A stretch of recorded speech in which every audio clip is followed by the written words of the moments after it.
ಸ್ನೇಹಿತರೆ, ಇರಾನ್ ಯುದ್ಧ ಶುರುವಾಗಿ ಸರಿಯಾಗಿ 2 ವಾರ ಕಳೆದಿಲ್ಲ. ಅಷ್ಟರಲ್ಲಿ ನಮ್ಮ ಎನರ್ಜಿ ವಲ್ನರಬಿಲಿಟಿ, ಇಂಧನ ಭದ್ರತೆಯ ದೌರ್ಬಲ್ಯ ಮತ್ತೊಮ್ಮೆ ಇಡೀ ಜಗತ್ತಿನ ಮುಂದೆ ಎಕ್ಸ್ಪೋಸ್ ಆಗಿದೆ. ಅಲ್ಲಿ ಮಿಸೈಲ್ಗಳು ಹಾರಾಡ್ತಿದ್ರೆ ಅದರ ಬಿಸಿ ನೇರವಾಗಿ ನಮ್ಮ ಭಾರತದ ಅಡುಗೆ ಮನೆಗಳಿಗೆ ತಟ್ಟಿದೆ. ದೇಶದಲ್ಲಿ ದಿಢೀರಂತ LPG ಕೊರತೆ ಶುರುವಾಗಿದೆ. ಹೋಟೆಲ್ ಅಂಗಡಿಗಳು ಬಾಗಿಲು ಹಾಕ್ತಿವೆ. ಗ್ಯಾಸ್ ಏಜೆನ್ಸಿಗಳ ಮುಂದೆ ಉದ್ದದ ಲೈನ್ ಕಾಣಿಸ್ತಾ ಇದೆ. ಆದ್ರೆ ಸ್ನೇಹಿತರೆ, ಈ ತರ ಆಗ್ತಿರೋದು ಮೊದಲ ಬಾರಿಯಲ್ಲ. ಈ ಹಿಂದೆ ಗಲ್ಫ್ ಯುದ್ಧ ಆದಾಗ್ಲೂ ಕೂಡ ಇದೇ ಕತೆ. ಮೊನ್ನೆ ರಷ್ಯಾ ಯುಕ್ರೇನ್ ಕಾದಾಡುವಾಗ್ಲೂ ಇದೇ ಪರದಾಟ. ಒಂದ್ ರೀತಿ ಕೊಲ್ಲಿ ರಾಷ್ಟ್ರಗಳು ಕೆಮ್ಮಿದ್ರೆ ಭಾರತಕ್ಕೆ ಜ್ವರ ಬರೋದು ಕಾಮನ್ ಆಗ್ಬಿಟ್ಟಿದೆ. ಹಾಗಿದ್ರೆ ನಾವು ಯಾವಾಗ ಬುದ್ಧಿ ಕಲಿಯೋದು? ಜಗತ್ತಿನ ಯಾವುದೇ ಮೂಲೆಯಲ್ಲಿ ಬಿಕ್ಕಟ್ಟು ಶುರುವಾದ್ರೂ ಕೂಡ ಭಾರತ ಒತ್ತೆಯಾಳಾಗಬೇಕಾ ಇಂಧನಕ್ಕೆ? ಪದೇ ಪದೇ ಪರದಾಡ್ದು ಇನ್ನೂ ಪಾಠ ನಾವು ಕಲ್ತಿಲ್ವಾ? ಯಾಕೆ? ಇಂಧನ ವಿಚಾರದಲ್ಲಿ ಭಾರತ ಇದುವರೆಗೂ ಮಾಡ್ಕೊಂಡಿರೋ ಪರ್ಯಾಯ ವ್ಯವಸ್ಥೆ ಏನು? ಕಂಪ್ಲೀಟ್ ಬಾಸ್ ಆಗೋದು ಯಾವಾಗ ಭಾರತ? ಇವತ್ತಿನ ಈ ವಿಡಿಯೋದಲ್ಲಿ ಭಾರತದ ಎನರ್ಜಿ ಸೆಕ್ಯೂರಿಟಿಯ ಅತ್ಯಂತ ಸೂಕ್ಷ್ಮ ವಿಚಾರಗಳನ್ನ ಡಿಕೋಡ್ ಮಾಡ್ತಾ ಹೋಗೋಣ. ಕಡೆ ತನಕ ಮಿಸ್ ಮಾಡದೆ ನೋಡಿ ಸ್ನೇಹಿತರೆ. ನೀವು ನೋಡ್ತಾ ಇದ್ದೀರಾ ಮಸ್ಮಗ ಚಾನಲ್. ನಾನು ಅಮರ್ ಪ್ರಸಾದ್. ಹಳೆ ರೋಗ ಗಲ್ಫ್ ಕೆಮ್ಮಿದ್ರೆ ಭಾರತಕ್ಕೆ ಜ್ವರ. ಸ್ನೇಹಿತರೆ, ಭಾರತ ಹೇಗೆ ಆಯಿಲ್ ಮತ್ತು ಗ್ಯಾಸ್ಗೆ ಪರದಾಡ್ತಿರೋದು ಇದೇ ಮೊದಲ ಬಾರಿಯೇನಲ್ಲ. ಹಳೆ ರೋಗ ಇದು. 1990ರ ಗಲ್ಫ್ ಬಿಕ್ಕಟ್ಟಿನ ಟೈಮ್ನಲ್ಲಿ ಗ್ಲೋಬಲ್ ಆಯಿಲ್ ಪ್ರೈಸ್ ಒಂದೇ ಸಮನೆ ಡಬಲ್ ಆಗಿತ್ತು. $17 ಇತ್ತು ಅವತ್ತು. ಒಂದು ಬ್ಯಾರಲ್ಗೆ $46 ರೀಚ್ ಆಗಿತ್ತು. ಡಬಲ್ಗಿಂತನೂ ಬಹಳ ಜಾಸ್ತಿ, ಹತ್ತತ್ರ 3 ಪಟ್ಟು ಆಗೋದಕ್ಕೆ ಬಂದಿತ್ತು. ಇದರಿಂದ ಇಂಪೋರ್ಟ್ ಖರ್ಚು ದಿಢೀರ್ ನೆಗೆದು ಭಾರತದ ಫಾರಿನ್ ಎಕ್ಸ್ಚೇಂಜ್ ರಿಸರ್ವ್ ಪಾತಾಳಕ್ಕೆ ಕುಸಿದು ಹೋಗಿತ್ತು. ಬರೋಬ್ಬರಿ $3.1 ಬಿಲಿಯನ್ ಇದ್ದ ಮೀಸಲು ಬರೀ $896 ಮಿಲಿಯನ್ ಇಳಿದು ಹೋಗಿತ್ತು. $1 ಬಿಲಿಯನ್ ಗಿಂತ ಕೆಳಗೆ ಬಂದಿತ್ತು. ಅದು ಇಡೀ ದೇಶಕ್ಕೆ ಕೇವಲ 15 ದಿನಗಳಿಗೆ ಇಂಪೋರ್ಟ್ಗೆ ಆಗುವಷ್ಟು ಮಾತ್ರ. ಆವಾಗ ನಮ್ಮ ಹತ್ರ ಟೋಟಲ್ ಇದ್ದಿದ್ದೇ ಒಂದು ತಿಂಗಳು 1.5 ತಿಂಗಳಿಗಾಗಷ್ಟು ಇಂಪೋರ್ಟಿಗೆ ಮಾತ್ರ ದುಡ್ಡಿದ್ದಿದೆ ಅಷ್ಟು. ಇವಾಗ ನಮ್ಮ ಹತ್ರ $700 ಬಿಲಿಯನ್ ಅಧಿಕ ಇದೆ. 700 ಬಿಲಿಯನ್ ಅದಕ್ಕಿಂತ ಜಾಸ್ತಿ ಇದೆ. ಒಂದು ವರ್ಷಕ್ಕಾಗುವಷ್ಟು ಭಾರತದ ಇಂಪೋರ್ಟ್ಗಾಗುವಷ್ಟು ನಮ್ಮ ಹತ್ರ ಫಾರೆಕ್ಸ್ ಇದೆ. ಆದರೆ ಅವತ್ತಿದ್ದಿದ್ದೇ $3 ಬಿಲಿಯನ್. ಅದರಲ್ಲೂ ಕೂಡ ಖಾಲಿಯಾಗಿ $1 ಬಿಲಿಯನ್ ಗಿಂತ ಕೆಳಗೆ ಬಿದ್ದು ಬಿಟ್ಟಿತ್ತು. 15 ದಿನ ಆಗಿದ್ರೆ ದಿವಾಳಿ ಆಗ್ತಿದ್ವಿ ನಾವು. 1991ರ ಆರ್ಥಿಕ ಬಿಕ್ಕಟ್ಟಿಗೆ ಇದು ಪ್ರಮುಖ ಕಾರಣ ಆಯಿತು. ನೆಕ್ಸ್ಟ್, ತೀರಾ ಇತ್ತೀಚೆಗೆ 2022ರಲ್ಲಿ ರಷ್ಯಾ ಯುಕ್ರೇನ್ ಬಿಕ್ಕಟ್ಟು ಶುರುವಾದಾಗಲೂ ಅಷ್ಟೇ ಕಚ್ಚಾ ತೈಲದ ಬೆಲೆ ಬ್ಯಾರಲ್ಗೆ $120 ದಾಟಿತ್ತು. ಟ್ರಾನ್ಸ್ಪೋರ್ಟ್ ಮತ್ತು ಆಹಾರದ ಬೆಲೆ ಗಗನಕ್ಕೇರಿತು. ಈಗ ಮತ್ತೆ ಅದೇ ಸೀನ್ ರಿಪೀಟ್ ಆಗ್ತಾ ಇದೆ. ಕಾರಣ ತುಂಬ ಸಿಂಪಲ್. ಡೇಟಾ ಪ್ರಕಾರ ಭಾರತ ತನ್ನ ಒಟ್ಟು ಕಚ್ಚಾ ತೈಲದ 88% ಆಮದು ಮಾಡಿಕೊಳ್ಳುತ್ತೆ. ನ್ಯಾಚುರಲ್ ಗ್ಯಾಸ್ ವಿಚಾರದಲ್ಲೂ 50-55% ಬೇರೆಯವರನ್ನೇ ನಾವು ನಂಬಿದ್ದೇವೆ. ಇದರಲ್ಲಿ 60%ಕ್ಕೂ ಅಧಿಕ ಆಯಿಲ್ ಬರೋದೇ ಇರಾಕ್ ಮತ್ತು ಸೌದಿ, UAE-ನಂಥ ಮಿಡಲ್ ಈಸ್ಟರ್ನ್ ರಾಷ್ಟ್ರಗಳಿಂದ. ಆ ಭಾಗದಲ್ಲಿ ಯುದ್ಧ ಆದ ತಕ್ಷಣ ಸಪ್ಲೈ ಚೈನ್ ಕಟ್ಟಾಗಿ ನಮಗೆ ಇವಾಗ ಏನಾಗ್ತಿದ್ಯೋ ಆ ರೀತಿ ಗಂಡಾಂತರ. ಇದರ ಫಿನಾನ್ಷಿಯಲ್ ಇಂಪ್ಯಾಕ್ಟ್ ಎಷ್ಟು ಗೊತ್ತಾ ಸ್ನೇಹಿತರೆ? SBI ರಿಸರ್ಚ್ ಒಂದು ಶಾಕಿಂಗ್ ಲೆಕ್ಕ ಕೊಟ್ಟಿದೆ. ಇಂಟರ್ನ್ಯಾಷನಲ್ ಮಾರ್ಕೆಟ್ನಲ್ಲಿ ಕಚ್ಚಾ ತೈಲದ ಬೆಲೆ ಕೇವಲ $1 ಜಾಸ್ತಿ ಆದರೂ ಕೂಡ ಭಾರತಕ್ಕೆ ವರ್ಷಕ್ಕೆ 13,000 ಕೋಟಿ ರೂಪಾಯಿ ಎಕ್ಸ್ಟ್ರಾ ಹೊರೆ ಬೀಳುತ್ತೆ. ಅದೇ $10 ಏರಿಕೆ ಆದರೆ ಇನ್ಫ್ಲೇಷನ್ 40 ಬೇಸಿಸ್ ಪಾಯಿಂಟ್ಸ್ನಷ್ಟು ಏರಿಕೆ ಆಗುತ್ತೆ. ಅಂದರೆ ಬೇರೆಯವರು ಹೊಡೆದಾಡಿಕೊಳ್ಳೋದ್ರಿಂದ ನಮ್ಮ ದಿನಸಿ ತರಕಾರಿಯ ಬೆಲೆ ಕೂಡ ಏರಿಕೆಯಾಗುತ್ತೆ. ಗೊತ್ತಿದ್ರು ಯಾಕೆ ಪರದಾಟ? ಸ್ಟೋರೇಜ್ ಸತ್ಯ. ಇಷ್ಟೆಲ್ಲ ಗೊತ್ತಿದ್ರು ನಮ್ಮ ಹತ್ರ ನ್ಯಾಚುರಲ್ ಗ್ಯಾಸ್ ಇಲ್ಲ, ಪೆಟ್ರೋಲಿಯಂ ಉತ್ಪನ್ನಗಳು ಇಲ್ಲ, ಆ ವಿಚಾರದಲ್ಲಿ ನಮಗೆ ಪ್ರಕೃತಿ ವರ ಕೊಟ್ಟಿಲ್ಲ ಅನ್ನೋದು ಗೊತ್ತಿದ್ರೂ ಕೂಡ ಯಾಕೆ ಇನ್ನೂ ಇಷ್ಟು ವರ್ಷ ಯಾವತ್ತೋ ಗೊತ್ತಾಗಿದೆಯಲ್ವಾ, ಇನ್ನು ಯಾಕೆ ಭಾರತ ಬೇರೆ ಪರ್ಯಾಯ ಮಾರ್ಗಗಳನ್ನು ಹುಡುಕಿಲ್ಲ, ಇಂಡಿಪೆಂಡೆಂಟ್ ಆಗಿಲ್ಲ? ಇದು ರಾಜಕೀಯ ಇಚ್ಛಾಶಕ್ತಿಯ ಕೊರತೆನಾ? ಅದಿದ್ರೆ ಆಗ್ಬಿಡ್ತಾ ಇತ್ತಾ?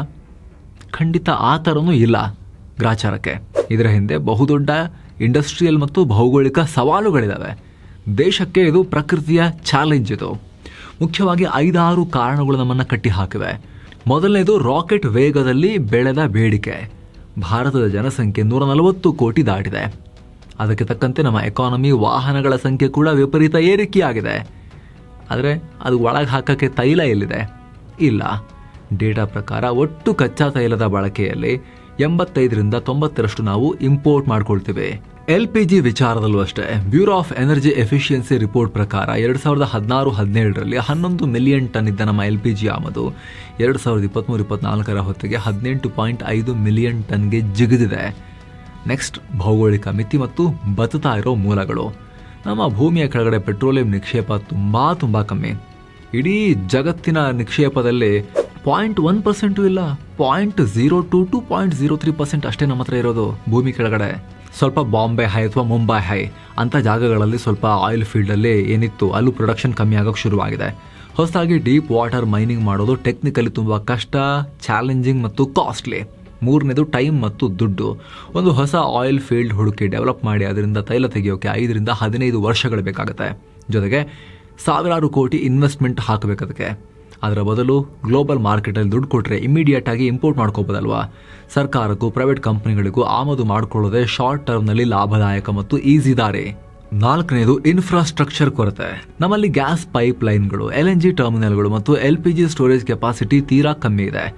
ತುರ್ತು ಪರಿಸ್ಥಿತಿ ಬಂದರೆ ದೊಡ್ಡ ಪ್ರಮಾಣದಲ್ಲಿ ಗ್ಯಾಸ್ ಸ್ಟೋರ್ ಮಾಡಿಟ್ಕೊಳ್ಳೋಕೆ ನಮ್ಮಲ್ಲಿ ಜಾಗನೇ ಇಲ್ಲ. ಈಗ ಸಡನ್ ಆಗಿ ಎದುರಾಗಿರೋ LPG ಶಾರ್ಟೇಜ್ಗೆ ನಮ್ಮ ಈ ಇನ್ಫ್ರಾಸ್ಟ್ರಕ್ಚರ್ ಕೊರತೆಯೇ ಮುಖ್ಯ ಕಾರಣ.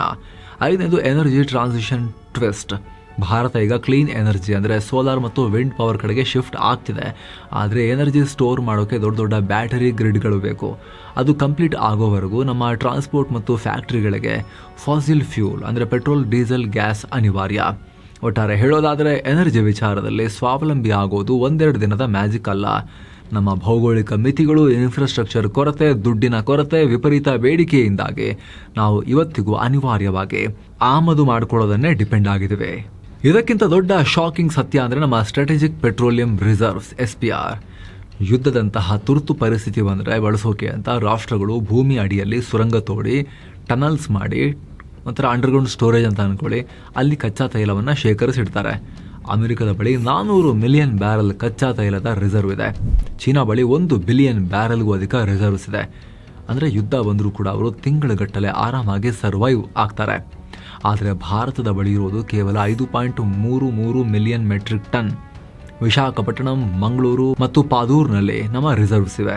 ಕೇವಲ 9 ರಿಂದ 10 ದಿನಗಳ ಬೇಡಿಕೆಯನ್ನು ಮಾತ್ರ ಪೂರೈಸೋಕೆ ಇದರಿಂದ ಸಾಧ್ಯ. ಅಂದ್ರೆ ದಿನಗೂಲಿ ಕಾರ್ಮಿಕರ ತರ ಆಗಿದೆ ಭಾರತದ ಪರಿಸ್ಥಿತಿ. ಈ ಇಂಧನದ ಮೇಲಿನ ಡಿಪೆಂಡೆನ್ಸಿ ವಿಚಾರದಲ್ಲಿ ನಮ್ಮ ಹತ್ರ ಇಲ್ಲ, ಅವತ್ತಿಂದ ಅವತ್ತಿಗೆ ತರ ಆಗೋಗಿದೆ ನಮಗೆ. ಇದನ್ನ ಸರಿಪಡಿಸೋಕೆ 2021ರಲ್ಲಿ ಸರ್ಕಾರ ಒಂದು ಪ್ಲಾನ್ ಮಾಡಿತ್ತು. ಒಡಿಶಾದ ಚಂಡಿಖೋಲ್ ಮತ್ತು ಕರ್ನಾಟಕದ ಪಾದೂರ್ನಲ್ಲಿ ಫೇಸ್ 2 ಅಡಿಯಲ್ಲಿ ಎಕ್ಸ್ಟ್ರಾ 6.5 ಮಿಲಿಯನ್ ಟನ್ ಕೆಪಾಸಿಟಿಯ ಸ್ಟೋರೇಜ್ ಕಟ್ಟೋಕೆ ಅಪ್ರೂವಲ್ ಕೊಟ್ಟಿತ್ತು. ಆದರೆ ಭೂಸ್ವಾಧೀನ ಮತ್ತು ಟೆಂಡರ್ ಡಿಲೇ ಆಗ್ತಿರೋದ್ರಿಂದ ಪ್ರಾಜೆಕ್ಟ್ ಕಂಪ್ಲೀಟ್ ಆಗೋಕೆ ಈ ದಶಕವೇ ಮುಗಿಬಹುದು. ಎಲ್ಲ ಸ್ಲೋ, ನಮ್ಮಲ್ಲಿ ಜಡ, ಬೇಗ ಮೂವ್ ಆಗಲ್ಲ. 25 ಕಾನೂನು ನಿಯಮಗಳ ಪ್ರಾಬ್ಲಮ್. ಸ್ನೇಹಿತರೆ, ಇಂಟರ್ನ್ಯಾಷನಲ್ ಎನರ್ಜಿ ಏಜೆನ್ಸಿ ರೂಲ್ಸ್ ಪ್ರಕಾರ ಕನಿಷ್ಠ 90 ದಿನದ ಎಮರ್ಜೆನ್ಸಿ ಸ್ಟಾಕ್ ಇಟ್ಕೋಬೇಕು. 140 ಕೋಟಿ ಜನರ ರಿಪಬ್ಲಿಕ್ ಇದು, ದೇಶ ಇದು ನಮ್ಮದು. ನಾಚಿಕೆ ಆಗ್ಬೇಕು ನಮಗೆ. 9-10 ದಿನಕ್ಕಾಗಷ್ಟು ಮಾತ್ರ ಎಮರ್ಜೆನ್ಸಿ ರಿಸರ್ವ್ ಇಟ್ಕೊಂಡಿದ್ದೀವಿ ಅಂತ ಹೇಳಿ ನಾವು. ಪ್ರೈವೇಟ್ ವ್ಯಕ್ತಿಗಳು ತುಂಬ್ಕೊಂಡು ಇಟ್ಕೊಂಡಿರ್ತಾರೆ ಬೇಕಾದ್ರೆ ಟ್ಯಾಂಕ್ ಫುಲ್ ಮಾಡಿಕೊಂಡು. ದೇಶ ಬರೀ 9-10 ದಿನದ ಎಮರ್ಜೆನ್ಸಿ ಸ್ಟಾಕು. ನಿಜಕ್ಕೂ ಕೂಡ ಬೇಸರದ ವಿಚಾರ ಇದು, ಫ್ರಸ್ಟ್ರೇಟಿಂಗ್ ವಿಚಾರ ಇದು. ಇಷ್ಟು ದೊಡ್ಡ ದೇಶದಲ್ಲಿ ಅಟ್ಲೀಸ್ಟ್ ಒಂದು 2-3 ತಿಂಗಳಿಗಾಗಷ್ಟು ಸ್ಟಾಕ್ ನಾವು ಇಟ್ಕೊಳ್ಳಲ್ಲ ಅಂತ ಹೇಳಿದ್ರೆ. ಟಾರ್ಗೆಟ್ 2047 ಎನರ್ಜಿಯಲ್ಲಿ ಕಂಪ್ಲೀಟ್ ಬಾಸ್ ಆಗೋಕೆ ಪ್ಲಾನ್. ಹಾಗಂತ ನಮ್ಮ ಹತ್ರ ಪ್ಲಾನ್ ಇಲ್ಲ ಅಂತಿಲ್ಲ, ಪ್ಲಾನ್ ಹೆವಿ ಮಾಡ್ತೀವಿ ನಾವು. ಸದ್ಯಕ್ಕೆ ಒಂದಷ್ಟು ಯೋಜನೆ ನಡೀತಾ ಇದೆ. 2047ರ ಹೊತ್ತಿಗೆ ಸ್ವಾತಂತ್ರ್ಯ ಬಂದು 100 ವರ್ಷ ಆಗೋಷ್ಟರಲ್ಲಿ ನಾವು ಆವಾಗಲಾರು ಕೂಡ ಸುಧಾರಿಸ್ಕೋಬೇಕು ಅಂತ ಇವಾಗಿಂದನೇ ಪ್ಲಾನಿಂಗ್ ಶುರುವಾಗಿದೆ. ದೇಶವನ್ನು ಎನರ್ಜಿ ಇಂಡಿಪೆಂಡೆಂಟ್ ಮಾಡೋ ಬೃಹತ್ ಮಾಸ್ಟರ್ ಪ್ಲಾನ್ ರೆಡಿ ಮಾಡಿದ್ದೀವಿ ಅಂತ ಹೇಳ್ತಿದ್ದಾರೆ. $1 ಟ್ರಿಲಿಯನ್ ಗಟ್ಟಲೆ ಇನ್ವೆಸ್ಟ್ಮೆಂಟ್ ಬೇಡೋ ಈ ಪ್ಲಾನ್ 3 ಹಂತಗಳಲ್ಲಿದೆ. ಮೊದಲನೇದು ಶಾರ್ಟ್ ಟರ್ಮ್ ಪ್ಲಾನ್. ಬರೀ ಗಲ್ಫ್ ರಾಷ್ಟ್ರಗಳನ್ನೇ ನಮ್ಮದೇ, ರಷ್ಯಾ, ಆಫ್ರಿಕಾ ಮತ್ತು ಲ್ಯಾಟಿನ್ ಅಮೆರಿಕದ ಕಡೆಗೂ ಕೂಡ ಮುಖ ಮಾಡಿ ಆಮದು ಮಾಡ್ಕೊಳ್ಳೋದಲ್ಲಿಂದ. ಮತ್ತು SPR ಕೆಪಾಸಿಟಿಯನ್ನ ವಿಸ್ತರಿಸೋದು. ಅಂದರೆ ಸ್ಟ್ರಾಟಜಿಕ್ ಪೆಟ್ರೋಲಿಯಂ ರಿಸರ್ವ್ಸ್ ಇದಾವಲ್ಲ, ಭೂಮಿ ಅಡಿಗಡೆ ನಾವು ಮಾಡಿದೀವಲ್ಲ, ಅದನ್ನು ಇನ್ನೂ ಜಾಸ್ತಿ ಮಾಡೋದು ಸ್ಟೋರೇಜ್ ಕೆಪಾಸಿಟಿಯನ್ನ. ನೆಕ್ಸ್ಟ್ ಮೀಡಿಯಂ ಟರ್ಮ್ ಪ್ಲಾನ್, ಅದೇ ಎಥನಾಲ್ ಬ್ಲೆಂಡಿಂಗ್. ರೈತರು ಬೆಳೆಯುವ ಕಬ್ಬು ಮತ್ತು ಧಾನ್ಯಗಳಿಂದ ಎಥನಾಲ್ ತೆಗೆದು ಅದನ್ನು ಪೆಟ್ರೋಲ್ ಜೊತೆ ಮಿಕ್ಸ್ ಮಾಡಿ ಓಡಿಸೋದು. 20% ಎಥನಾಲ್ ಮಿಕ್ಸ್ ಮಾಡುವ E20 ಟಾರ್ಗೆಟ್ ಅನ್ನ ಭಾರತ ಆಲ್ರೆಡಿ ಅಚೀವ್ ಮಾಡಿದೆ. ಇದರಿಂದ ಭಾರತ ಸುಮಾರು 1.55 ಲಕ್ಷ ಕೋಟಿ ರೂಪಾಯಿಗಳಷ್ಟು ಫಾರಿನ್ ಎಕ್ಸ್ಚೇಂಜ್ ಅನ್ನ ಸೇವ್ ಮಾಡಿದೆ ಅಂತ ಪೆಟ್ರೋಲಿಯಂ ಸಚಿವಾಲಯವೇ ರಿಪೋರ್ಟ್ ಕೊಟ್ಟಿದೆ. 3ನೇದು long term plan, green hydrogen mission. ಇದು ಅಸಲಿ ಗೇಮ್ ಚೇಂಜರ್. ಕಲ್ಲಿದ್ದಲು ಮತ್ತು ಗ್ಯಾಸ್ನಿಂದ ನಡೆಯೋ ದೊಡ್ಡ ಫ್ಯಾಕ್ಟರಿಗಳಿಗೆ ಸ್ಟೀಲ್ ಉತ್ಪಾದನೆಗೆ ಇದನ್ನು ಬಳಸಲಾಗುತ್ತೆ. ಇದಕ್ಕಾಗಿ 19,744 ಕೋಟಿ ರೂಪಾಯಿಗಳ national green hydrogen mission launch ಮಾಡಲಾಗಿದೆ. 2030ರ ವೇಳೆಗೆ ಪ್ರತಿ ವರ್ಷ 5 million metric ton green hydrogen ಉತ್ಪಾದಿಸುವ ಗುರಿಯನ್ನು ಹಾಕೊಳ್ಳಲಾಗಿದೆ. ಇನ್ನು ಅತಿ ಮುಖ್ಯವಾದ ಲಾಂಗ್ ಟರ್ಮ್ ಅಸ್ತ್ರ ಅಂದರೆ ನ್ಯೂಕ್ಲಿಯರ್ ಎನರ್ಜಿ. ಸದ್ಯ ದೇಶದಲ್ಲಿ 8.78 ಗಿಗಾವ್ಯಾಟ್ ಇರೋ ನ್ಯೂಕ್ಲಿಯರ್ ಪವರ್ ಎನರ್ಜಿಯನ್ನ 2047ರ ಹೊತ್ತಿಗೆ ಬರೋಬ್ಬರಿ 100 ಗಿಗಾವ್ಯಾಟ್ಗೆ ಏರಿಸೋಕೆ ನ್ಯೂಕ್ಲಿಯರ್ ಎನರ್ಜಿ ಮಿಷನ್ನಲ್ಲಿ ಗೋಲ್ ಇಟ್ಕೊಂಡು ಕೆಲಸ ಶುರುವಾಗಿದೆ.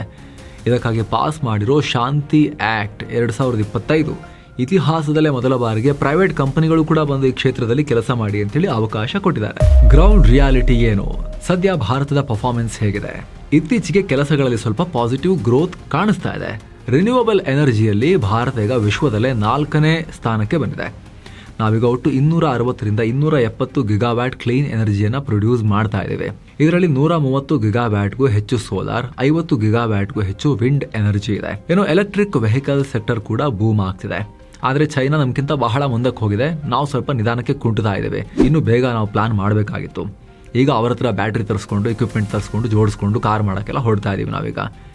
ನಾವೇ ಯಾಕೆ ಫ್ಯೂಚರಿಸ್ಟಿಕ್ ಆಗಿ ಯೋಚನೆ ಮಾಡಲಿಲ್ಲ? ನಮ್ಮ ಪಾಲಿಸಿ ಮೇಕರ್ಸ್ ತಲೆಗೆ ಬೇಗ ಹೋಗ್ಲಿಲ್ಲ ಅಷ್ಟೇ. ಗಡ್ಕರಿ ಬಡ್ಕೊಳ್ತಾ ಇದ್ದಾರೆ, 10 ವರ್ಷಗಳಿಂದ ಗಡ್ಕರಿ ಬಡ್ಕೊಳ್ತಾ ಇದ್ದಾರೆ ಇವಿ ಅಂತ ಹೇಳಿ. ಆದ್ರೆ ಉಳಿದವ್ರಿಗೂ ಕೂಡ ತಲೆಗೆ ಹೋಗ್ಬೇಕಲ್ಲ ಇದು. ಪಾಲಿಸಿ ಮೇಕಿಂಗ್ ನಲ್ಲಿ ಬರೀ ಸಬ್ಸಿಡಿ ಕೊಡ್ತೀವಿ ಅಂದ್ಕೊಳ್ಳೆ ಆಗೋದಿಲ್ಲ. ಬರೀ ಗಾಡಿನ ಬೇರೆ ಕಡೆ ತಂದು ಅಸೆಂಬಲ್ ಮಾಡಿ ಇವಿ ಆಯ್ತು ಅಂದ್ಕೊಳ್ಳೆ ಆಗೋದಿಲ್ಲ. ಇನ್ಫ್ರಾಸ್ಟ್ರಕ್ಚರ್ ಬೇಕಲ್ಲ. ಇವಿಗೆ ಬೇಕಾಗಿರೋದು ಬ್ಯಾಟ್ರಿ. ಹೇಗೆ ಆಮೇಲೆ ಡಿಪೆಂಡೆನ್ಸಿ ಇವಾಗ ಪೆಟ್ರೋಲಿಯಂ ಡಿಪೆಂಡ್ ಆಗಿದ್ದೇವೆ. ನೆಕ್ಸ್ಟ್ ಲಿಥಿಯಂ ಅಯಾನ್ ಬ್ಯಾಟ್ರಿಗಳಿಗೆ, ಲಿಥಿಯಂಗೆ ಅದಕ್ಕೆ ಡಿಪೆಂಡ್ ಆಗೋದಾಯ್ತು. ಆಮೇಲೆ ಬ್ಯಾಟ್ರಿಗಳಿಗೆ ಬೇರೆ ಕಡೆ ತರಿಸೋಕ್ಕೆ, ಚೀನಾದಿಂದ ತರಿಸೋಕ್ಕೆ. ಈಗ ಅರಬ್ಬರ ಮೇಲೆ ತೈಲಕ್ಕೆ ಡಿಪೆಂಡೆನ್ಸಿ, ನೆಕ್ಸ್ಟ್ ಲಿಥಿಯಂ ಬ್ಯಾಟ್ರಿಗಳಿಗೆ ಚೀನಾ ಮೇಲೆ ಡಿಪೆಂಡೆನ್ಸಿ. ಇವಾಗ ಮೇಡ್ ಇನ್ ಇಂಡಿಯಾ ಕಾರ್ಗಳಲ್ಲೆಲ್ಲ ಇರೋದು ಯಾವ battery? Including Maruti Suzuki, Mahindra, Tata ಚೈನಾದಿಂದ ಬ್ಯಾಟ್ರಿ ತರಿಸ್ಕೊಂಡು ಹಾಕ್ತಾ ಇದ್ದಾರೆ. ಹಣೆ ಬರ ಬದಲಾಗೋದಿಲ್ಲ. ಅವಾಗ 10-20 ವರ್ಷ ನೆಕ್ಸ್ಟ್ ಮುಂಚೆ ಏನು ಬೇಕಾಗುತ್ತೆ ಅದಕ್ಕೆ ಬೇಕಾಗಿರೋ ವ್ಯವಸ್ಥೆ ಇವಾಗಲೇ ಪ್ಲಾನ್ ಮಾಡ್ಕೊಂಡು ಮಾಡ್ಕೋಬೇಕು. ಇವಾಗ ಇವಿ ಇಂಡಸ್ಟ್ರಿ ಬೂಮ್ ಆಗಿದೆ. ಲಿಥಿಯಂ ಹುಡುಕ್ರಿ, ದೇಶದಲ್ಲಿ ಎಲ್ಲೆಲ್ಲಿದೆ ಹುಡುಕ್ರಿ, ಅದಕ್ಕೊಂದು ಮಿಷನ್ ಅಂತೇಳಿ 10 ವರ್ಷ ಹಿಂದೆ ಆಗಬೇಕಾಗಿತ್ತು ಸ್ವಾಮಿ. ಮುಂಚಿತವಾಗಿ ಥಿಂಕ್ ಮಾಡಬೇಕು. ಅದಕ್ಕೆಲ್ಲ ನಿಮ್ಗೆ ಓಟ್ ಹಾಕಿ ಕೂರಿಸೋದು ನಾವು. ಇವಿಗಳಲ್ಲಿ ಮುಖ್ಯವಾಗಿ ಬೇಕಾಗಿರೋದೇ ಬ್ಯಾಟ್ರಿ. ಅದರಲ್ಲಿ ಅಚೀವ್ ಮಾಡಲಿಲ್ಲ ಸೆಲ್ಫ್ ರಿಲಯನ್ಸ್ ಅಂತ ಹೇಳಿದ್ರೆ ಎಲ್ಲಿಂದ ಮಾಡ್ತೀರಾ? ಸಣ್ಣ ಕಾರ್ ಮಾಡ್ಕೊತೀರಾ? ಇವತ್ತಿಗೂ ಟ್ರಕ್, ಹೆವಿ ಗಾಡಿಗಳು, ಲಾರಿಗಳು ಅದಕ್ಕೆಲ್ಲ ಡೀಸೆಲ್ಲೇ ಹಾಕ್ತಾ ಇದೀವಿ. ಇನ್ ಫೋರ್ಸಿಬಲ್ ಫ್ಯೂಚರ್ನಲ್ಲೂ ಕೂಡ, ಅಂದರೆ ನಿಯರ್ ಫ್ಯೂಚರ್ನಲ್ಲೂ ಕೂಡ ನಾವು ಡೀಸೆಲ್ ಹಾಕೊಂಡೆ ಓಡಿಸ್ತಾ ಇರ್ತೀವಿ. ಅದನ್ನು ಯಾವಾಗ ಇವಿ ಟ್ರಕ್ ಎಲ್ಲ ನಾವು ಮಾಡೋದು? ಅದಕ್ಕೆ ಲಿಥಿಯಂ ಎಷ್ಟು ಬೇಕು, ಬ್ಯಾಟ್ರಿ ಯಾವ ಸೈಜ್ದು ಬೇಕು? ನಮ್ಮಲ್ಲೇ ಲಿಥಿಯಮು ಉತ್ಪಾದನೆ ಆದರೆ, ಪ್ರೋಸೆಸ್ ಆಗಿ ಬ್ಯಾಟ್ರಿ ಕೂಡ ನಮ್ಮದೇ ಆದರೆ, ಟೆಕ್ನಾಲಜಿ ನಮ್ಮದೇ ಆದರೆ ಮ್ಯಾನುಫ್ಯಾಕ್ಚರಿಂಗ್ ಕಾಸ್ಟ್ ಕಮ್ಮಿ ಆಗುತ್ತೆ, ಅಡಾಪ್ಟೇಷನ್ ಇಂಪ್ರೂವ್ ಆಗುತ್ತೆ ಇನ್ನೊಂದು ಸ್ವಲ್ಪ. ಇಲ್ಲ ಅಂದರೆ ಮತ್ತೆ ಇನ್ನೊಂಥರ ಡಿಪೆಂಡೆನ್ಸಿಗೆ ಹೋಗ್ತೀವಿ ಅಷ್ಟೇ ನಾವು. ಜೊತೆಗೆ ಸೋಲಾರ್ನಲ್ಲಿ ಭಯಂಕರ ಪವರ್ ಪ್ರೊಡ್ಯೂಸ್ ಮಾಡ್ತಿದ್ವಿ, ಜಗತ್ತಲ್ಲೇ 4th ಪ್ಲೇಸಿಗೆ ಬಂದಿದ್ದೀವಿ ಅಂತ ಹೇಳಿದ್ವಲ್ಲ ರಿನ್ಯೂವಬಲ್ಸ್ ಅಲ್ಲಿ. ಸರಿ, ಅಗೇನ್ ಅಲ್ಲೂ ಕೂಡ ಬ್ಯಾಟ್ರಿ ಬೇಕಲ್ಲ, ಸ್ಟೋರೇಜ್ ಮಾಡಿಟ್ಟು ಯೂಸ್ ಮಾಡಬೇಕು ಅಂತ ಹೇಳಿದ್ರೆ. ಸೋಲಾರ್ ಪ್ಯಾನಲ್ ಹಾಕಿದ್ರೆ ಎನರ್ಜಿ ಫ್ರೀ ಅಂತ ಅನ್ಕೋತೀವಿ. ಆದ್ರೆ ರಾತ್ರಿ ಹೊತ್ತು ಸೂರ್ಯ ಇರೋದಿಲ್ಲ. ಹಗಲು ಸೂರ್ಯ ಬಂದಾಗ ಎನರ್ಜಿ ಸ್ಟೋರೇಜ್ ಮಾಡಿ ಬ್ಯಾಟ್ರಿ ಇಟ್ಕೋಬೇಕು, ರಾತ್ರಿ ಯೂಸ್ ಮಾಡ್ಕೋಬೇಕು. Simple example. ಅದೇ ರೀತಿ ಇಡೀ ದೇಶಕ್ಕೆ ಕರೆಂಟ್ ಕೊಡಬೇಕು ಅಂತ ಹೇಳಿದ್ರೆ ಬೃಹತ್ grid scale battery storage system ಬೇಕು ನಮಗೆ. ಅಗೇನ್ ಅದಕ್ಕೆ ಏನ್ ಬೇಕು? ಬ್ಯಾಟ್ರಿ ಒಳಗೆ ಹಾಕೋ ಈ ಖನಿಜಗಳು ಬೇಕು, ಲಿಥಿಯಂ ರೀತಿಯ ಖನಿಜಗಳು ಬೇಕು. 2030 ವೇಳೆಗೆ ಭಾರತಕ್ಕೆ 230ರಿಂದ 400 ಗಿಗಾವ್ಯಾಟ್ ಅವರ್ ಸ್ಟೋರೇಜ್ ಬೇಕಾಗತ್ತೆ. ಎಲ್ಲಿಂದ ತರ್ತೀರಾ? ಚೀನಾದಿಂದ ತರ್ತೀರಾ ಅದನ್ನ ಕೂಡ. ಮತ್ತೆ ಡಿಪೆಂಡೆನ್ಸಿ ಆಯ್ತಲ್ಲ. ಬರೀ ಬ್ಯಾಟ್ರಿ ಅಲ್ಲ, ಸೋಲಾರ್ ಪ್ಯಾನೆಲ್ ಕೂಡ ನಮ್ಮಲ್ಲಿ ನೆಟ್ಟಿಗೆ ಉತ್ಪತ್ತಿ ಆಗೋದಿಲ್ಲ. ಅದಕ್ಕೂ ಕೂಡ ಚೀನಾ ಮುಂದೆ ತಗೊಳ್ತಾ ಇದೀವಿ ನಾವು. ಭಾರತ ಬಳಸ್ತಾ ಇರೋ 80-85% ಸೋಲಾರ್ ಮಾಡ್ಯೂಲ್ಗಳು, ಬಹುತೇಕ ಲಿಥಿಯಂ ಅಯಾನ್ ಸೆಲ್ಗಳು ಚೀನಾದಿಂದಲೇ ಬರೋದು. ಬಟ್ ನೋಡ್ಬೇಕು, ಇವಾಗ PLI ಸ್ಕೀಮ್ ತಂದಿದ್ದಾರೆ. 18,100 ಕೋಟಿ ರೂಪಾಯಿ ಇಟ್ಟಿದ್ದಾರೆ ಬ್ಯಾಟ್ರಿ ಉತ್ಪಾದನೆಗೆ. ಜೊತೆಗೆ ಜಮ್ಮು ಕಾಶ್ಮೀರದ ರಿಯಾಸಿಯಲ್ಲಿ 5.9 ಮಿಲಿಯನ್ ಟನ್ ಲಿಥಿಯಂ ನಿಕ್ಷೇಪ ಪತ್ತೆ ಆಗಿದೆ. ಇವಾಗ ಅದನ್ನ ತೆಗೆಯೋದು ಯಾವಾಗ? ಪ್ರೋಸೆಸ್ ಮಾಡಿ ಬ್ಯಾಟ್ರಿ ಮಾಡೋಕ್ಕೆ ಹಲವಾರು ವರ್ಷಗಳೇ ಬೇಕಾಗುತ್ತೆ. ಅದಕ್ಕೆ ಹೇಳಿದ ಸ್ನೇಹಿತರೆ, ಇದೆಲ್ಲ 10-20 ವರ್ಷಗಳ ಹಿಂದೆ ಥಿಂಕ್ ಮಾಡಬೇಕಾಗಿತ್ತು ನೀಟಾಗಿ. ಇವಾಗ ಥಿಂಕ್ ಮಾಡಿದ್ರೆ ಅದ್ರ ರಿಸಲ್ಟ್ ಸಿಗೋದು 10-20 ವರ್ಷ ಬಿಟ್ಟು. ಅದಕ್ಕೆ ಸ್ನೇಹಿತರೆ, ಅಟ್ಲೀಸ್ಟ್ ಇವಾಗ ಕಾಲ ಮಿಂಚ್ ಹೋಗಿದೆ. ಅರ್ಜೆಂಟಿಗೆ ಏನಾಗುತ್ತೆ ಅದನ್ನು ಮಾಡಿಕೊಂಡು ಬರೀ ಅದ್ರ ಬಗ್ಗೆ ಫೋಕಸ್ ಮಾಡಬೇಡಿ. ಬೂಮ್ ಆಗಿ ಹೋಗಿರೋ ಸೆಕ್ಟರ್ನ ಬೇರೆ ರಾಷ್ಟ್ರಗಳಲ್ಲಿ ಇನ್ನು 20-30 ವರ್ಷದ ಬಿಟ್ಟು, ಈಗ ಮಾಡ್ತಿರೋ ಕೆಲಸ ಬಿಟ್ಟು ಇನ್ನು 20-30 ವರ್ಷ ಬಿಟ್ಟು ಏನು ಬರ್ಬೋದು, ಏನು ಮಾಡ್ಬೋದು, ನಾವು ಹೊಸದೇನು ಆವಿಷ್ಕಾರ ಮಾಡ್ಬೋದು ಅಂತ ನಮ್ಮ ದೇಶ ಇವಾಗಲೇ ಥಿಂಕ್ ಮಾಡೋಕೆ ಶುರು ಮಾಡಬೇಕು. ರಿಸರ್ಚ್ ಆ್ಯಂಡ್ ಡೆವಲಪ್ಮೆಂಟ್ ಮೇಲೆ ಕೆಲಸ ಮಾಡೋಕೆ ಶುರು ಮಾಡಬೇಕು. ಇಲ್ಲಾಂದ್ರೆ ನಾವು ಹೀಗೆ ಆಳ್ತಾ ಇರ್ತೀವಿ. ಅವ್ರು ಇಂಜಿನ್ ಕೊಡಲ್ಲ, ಇವ್ರು ಬ್ಯಾಟ್ರಿ ಕೊಡಲ್ಲ, ಇವ್ರು ತೈಲ ಕೊಡಲ್ಲ. 140 ಕೋಟಿ ಜನಸಂಖ್ಯೆ ಇದೀರಿ ನಮ್ಮದು, ಏನ್ರಿ ಮಾಡೋದು ನಾವು? ಸೌದೆ ಹಚ್ಚೋಣ ಏನ್ರಿ ಅಂತ ಮಾತಾಡ್ಕೊಂಡು ಕೂರ್ತೀವಿ ಅಷ್ಟೇ. ಇದ್ರ ಬಗ್ಗೆ ನಿಮಗೆ ಏನಿಸುತ್ತೆ ಸ್ನೇಹಿತರೆ? ದಯವಿಟ್ಟು ಮಿಸ್ ಇಲ್ಲದೆ ನಿಮ್ಮ ಒಪಿನಿಯನ್ ಕಾಮೆಂಟ್ ಮಾಡಿ ತಿಳಿಸಿ. ಹಾಗೆ ಸ್ನೇಹಿತರೆ, ವಿಡಿಯೋ ಕೆಳಗಡೆ ಇರೋ ಜಾಯಿನ್ ಬಟನ್ ಮೂಲಕ ಆಸಕ್ತ ವೀಕ್ಷಕರು ಮಸ್ಮಗ ಪ್ರೀಮಿಯಂ ಮೆಂಬರ್ಸ್ ಆಗ್ಬೋದು. ಎಲ್ಲ ಮೆಂಬರ್ ಓನ್ಲಿ ವಿಡಿಯೋಸ್, ಅದು ಬಿಸ್ನೆಸ್, ಎಕನಾಮಿಕ್ಸ್ನ mini series, current power, special videos ಎಲ್ಲ ನೋಡೋಕೆ ಶುರು ಮಾಡ್ಬೋದು.